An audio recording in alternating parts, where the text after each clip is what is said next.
क्या कभी आपको ऐसा लगा है कि आप एक अदृश्य दीवार से लड़ रहे हैं? आप मेहनत करते हैं, पूरी ईमानदारी से कोशिश करते हैं, हर वो नियम मानते हैं जो सफलता के लिए जरूरी है, लेकिन ठीक जब मंजिल आपके सामने होती है, सब कुछ बिखर जाता है। नौकरी मिलते मिलते रह जाती है, बनते हुए रिश्ते टूट जाते हैं, या कमाए हुए पैसे पानी की तरह बह जाते हैं। हम इसे बदकिस्मती कहते हैं। हम कहते हैं कि शायद मेरा वक्त खराब चल रहा है। लेकिन क्या हो अगर मैं आपसे कहूं कि ये वक्त की गलती नहीं है? क्या हो अगर मैं आपसे कहूं कि जिस पल आपने इस धरती पर जन्म लिया, आप शून्य से शुरू नहीं हुए।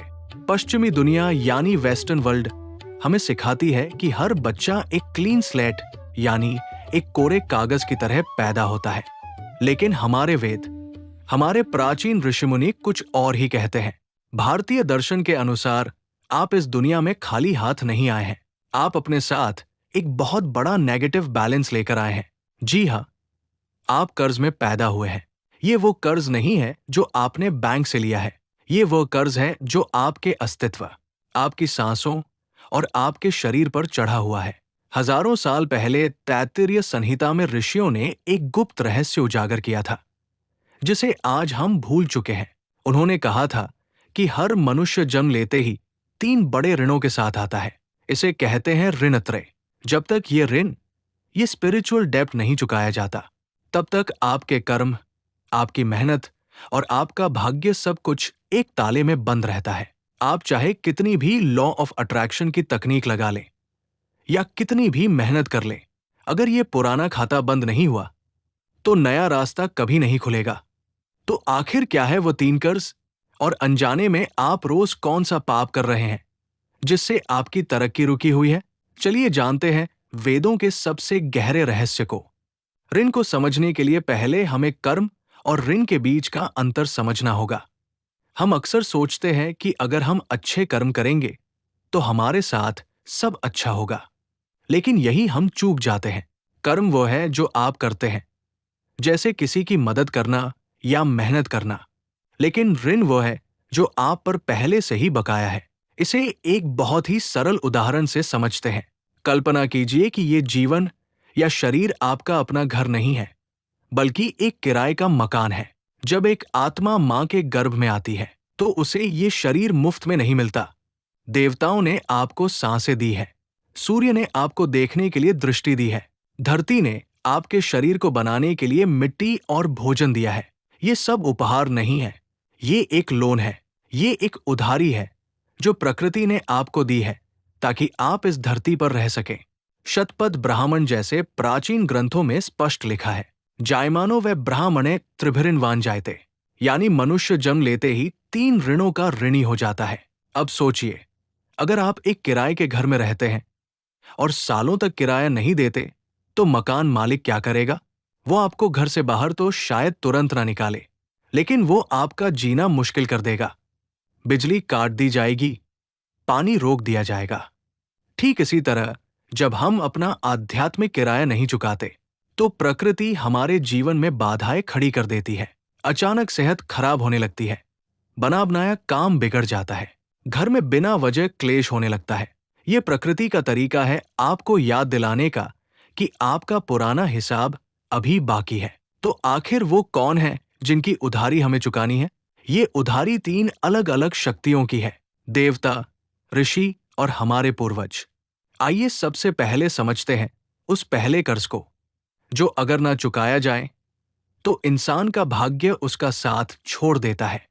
सबसे पहला और सबसे बड़ा ऋण है देव ऋण।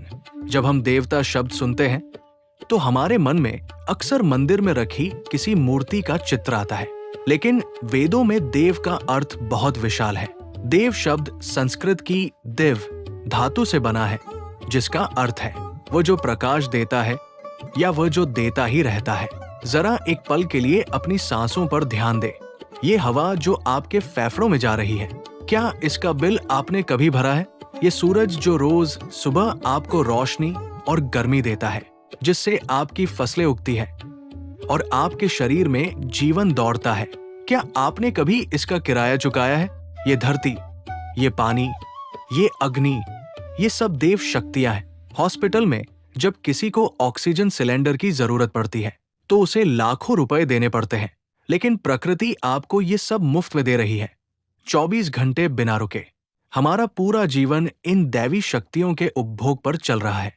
हम केवल ले रहे हैं और बस ले रहे हैं।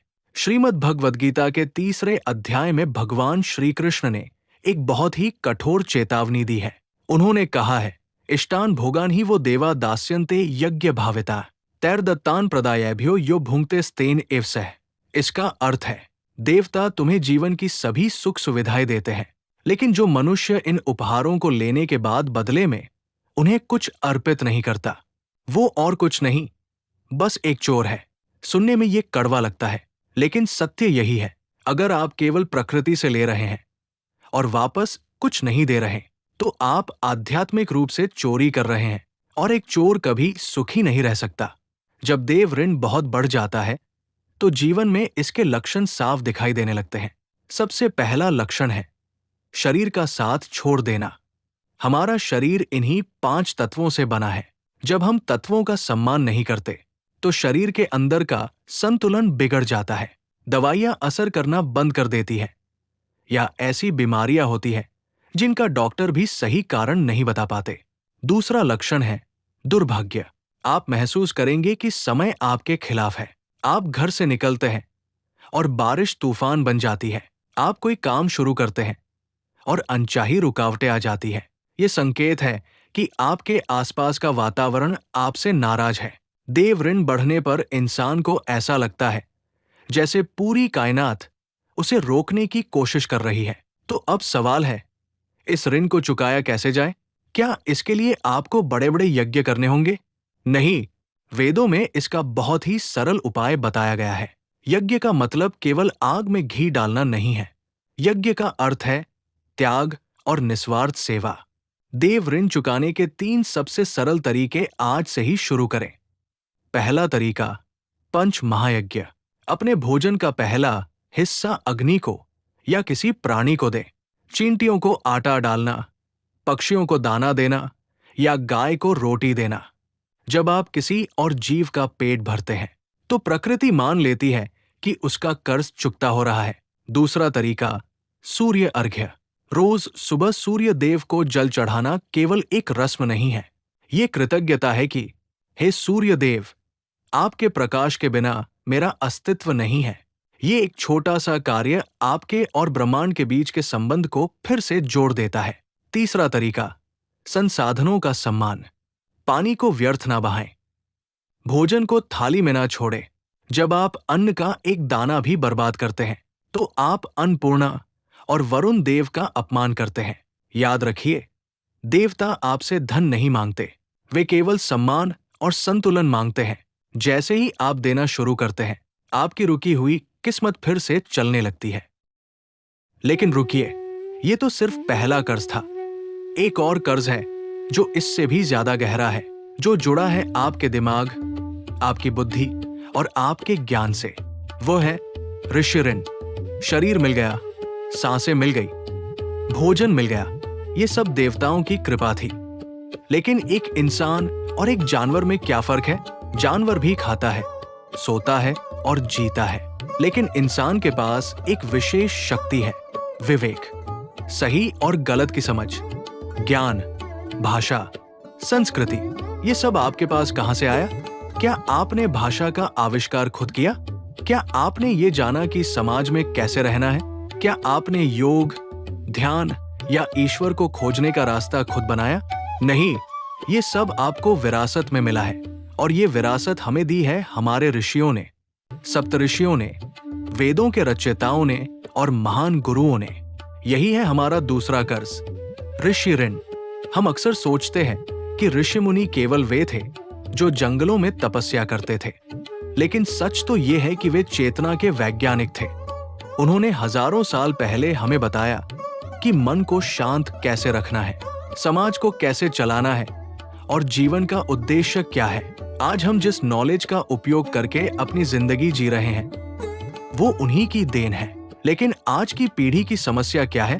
हम ज्ञान का उपयोग तो कर रहे हैं, लेकिन हम उस स्रोत से कट गए हैं। हम सोशल मीडिया पर घंटों बिताते हैं, इंफॉर्मेशन बहुत है, लेकिन विजडम शून्य है। हम प्राचीन ग्रंथों को पुराना और आउटडेटेड मानकर अलमारी में बंद कर देते हैं। जब हम ज्ञान का सम्मान करना छोड़ देते हैं, तो हम ऋषि ऋण के बोझ तले दबने लगते हैं। जब ऋषि ऋण नहीं चुकाया जाता, तो जीवन में एक बहुत ही अजीब लक्षण दिखाई देता है। उसे कहते हैं बुद्धि भ्रम। क्या आपके साथ ऐसा होता है कि आप कोई फैसला नहीं ले पाते? आप जानते हैं कि सही क्या है, फिर भी आप गलत काम कर बैठते हैं। दिमाग में हमेशा एक कोहरा सा छाया रहता है। आप पढ़ते बहुत हैं, वीडियो बहुत देखते हैं, लेकिन जिंदगी में कोई बदलाव नहीं आता। ये संकेत है कि आपकी इनर जीपीएस खराब हो चुकी है। ऋषियों का आशीर्वाद आप तक नहीं पहुंच रहा।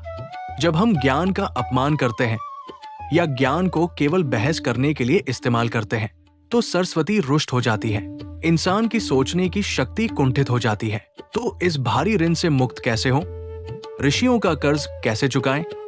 इसके लिए आपको जंगल जाने की जरूरत नहीं है। इसके दो बहुत ही शक्तिशाली उपाय हैं। पहला उपाय, स्वाध्याय। स्वाध्याय का मतलब केवल सेल्फ स्टडी नहीं है। इसका अर्थ है स्वयं को जानने के लिए शास्त्रों को पढ़ना। तय कर लीजिए कि दिन में कम से कम 15 मिनट, चाहे वो गीता हो, उपनिषद हो या कोई भी आध्यात्मिक ग्रंथ, आप उसे पढ़ेंगे। जब आप वेद या गीता का एक श्लोक भी पढ़ते हैं, तो आप उन ऋषियों के साथ जुड़ जाते हैं जिन्होंने उसे लिखा था। ये उनके प्रति आपका सम्मान है। दूसरा उपाय, ज्ञान दान। ज्ञान एक ऐसी चीज है जिसे अगर तिजोरी में बंद कर दिया जाए तो वो सड़ जाता है, लेकिन अगर बांटा जाए तो वो बढ़ता है। अगर आपने कुछ अच्छा सीखा है तो उसे अपने तक सीमित मत रखिए, उसे किसी और को सिखाइए। जब आप किसी भटके हुए इंसान को सही रास्ता दिखाते हैं या किसी को धर्म और सत्य की बात बताते हैं, तो आप ऋषियों का काम कर रहे होते हैं।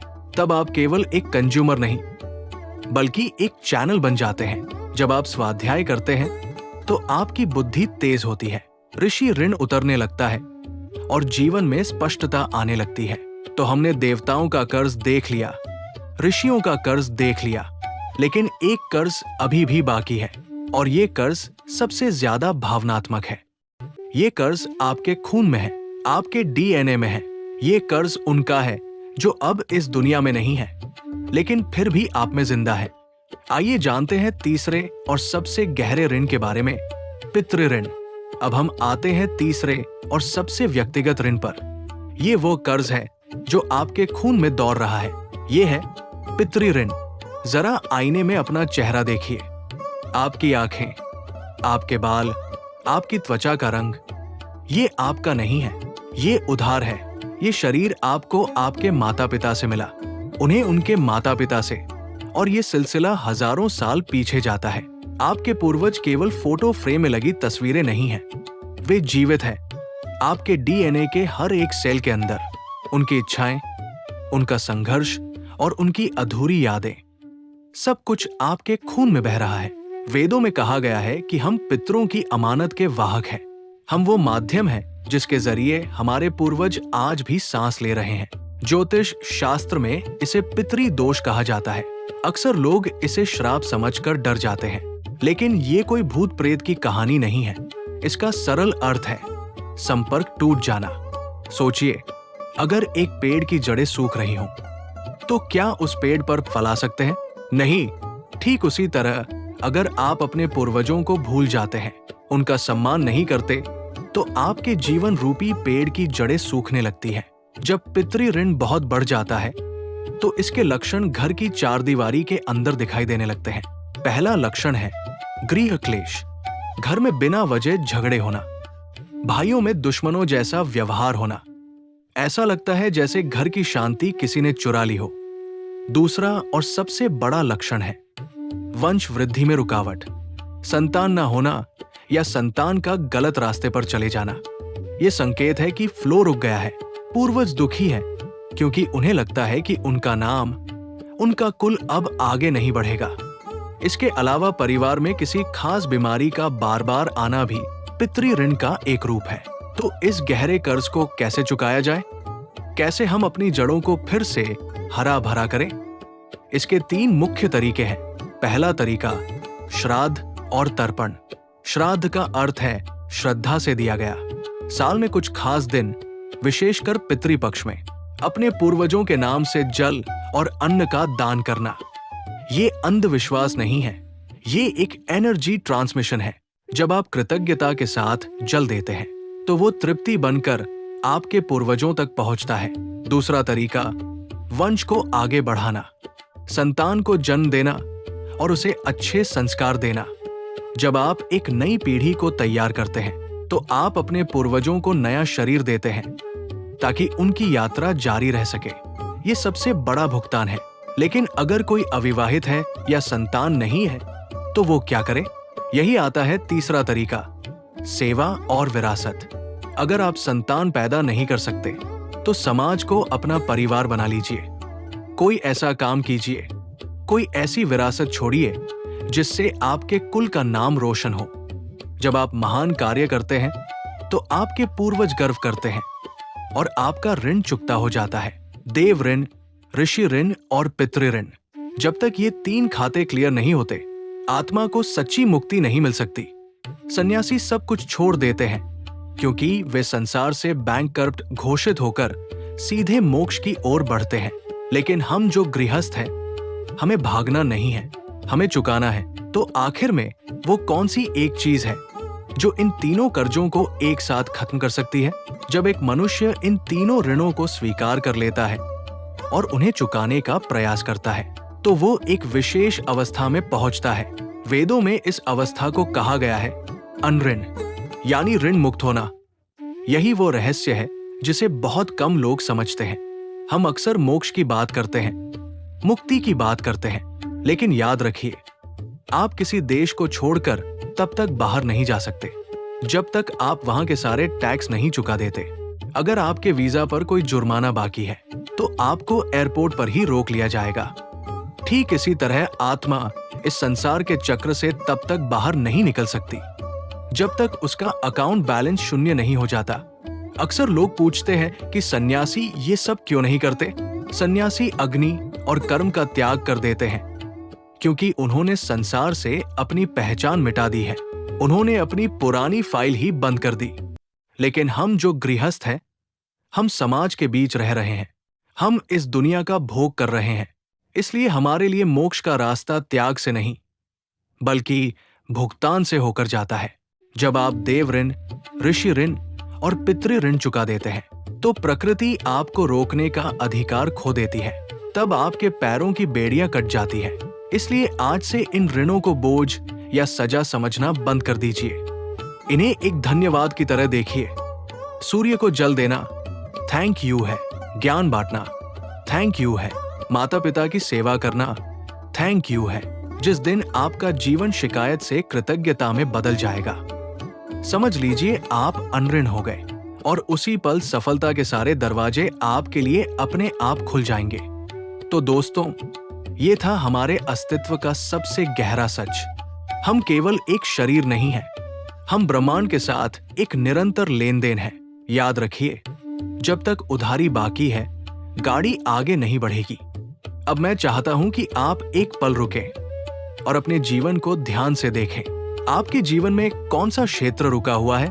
क्या आपकी सेहत या किस्मत साथ नहीं दे रही? तो देव ऋण पर ध्यान दें। क्या आप निर्णय नहीं ले पा रहे या हमेशा कंफ्यूज रहते हैं? तो ऋषि ऋण को चुकाएं। या फिर आपके घर परिवार में अशांति है तो पितृ ऋण को सुधारें। अगर ये ज्ञान आपको भीतर तक छू गया हो तो इस वीडियो को ज्यादा से ज्यादा शेयर करके अपना ज्ञान दान जरूर करें। और ऐसे ही गहरे आध्यात्मिक रहस्यों, श्री कृष्ण उपदेश और जीवन बदल देने वाले ज्ञान के लिए हमारे चैनल भक्ति मंत्रा 22 सब्सक्राइब जरूर करें। नीचे कमेंट में जरूर लिखें, मैं आज से अपने ऋण चुकाना शुरू करता हूं। जय श्री कृष्ण। ओम।